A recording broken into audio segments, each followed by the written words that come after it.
Good afternoon, Arlington. Today is September 29th, and we're really creeping up on the beginning of October.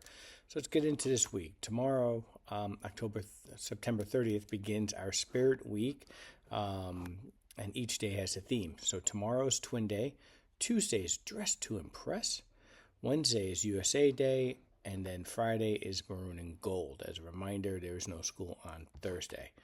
So again, please take a look at your class pages for information regarding that. Then on October 2nd, Wednesday, about exactly 9:44, we're going to have our Assembly Day assembly presentations. Students will go to periods 1, 2, 3. They'll be slightly shortened.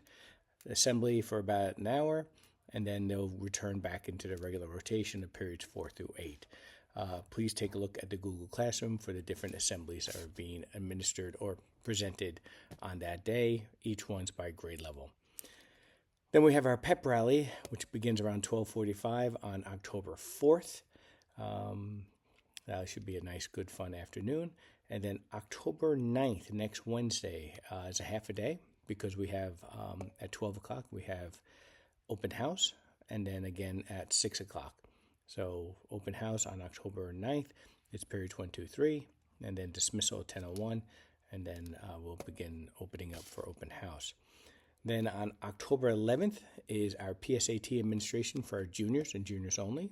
Again, we'll have October with periods 1, 2, 3, dismiss at 10:01, and then for all other grades will be dismissed except for juniors. We'll have them eat lunch, and then juniors will be taking the PSATs.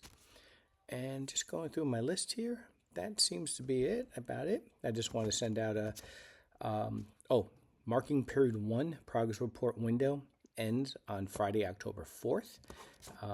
So you'll be getting communication through parent portal to get the progress reports at some time next week. And then also, as a reminder, when students come back with their absent notes, they get a remit slip. Please make sure those remit slips go to all their teachers, so that way they know it's excused, and then they'll be able to follow the attendance policy. And then also, again, continue wearing the GOT IDs as they enter the building and throughout the day. That's about it. Take care. Be well. See you around. Bye-bye.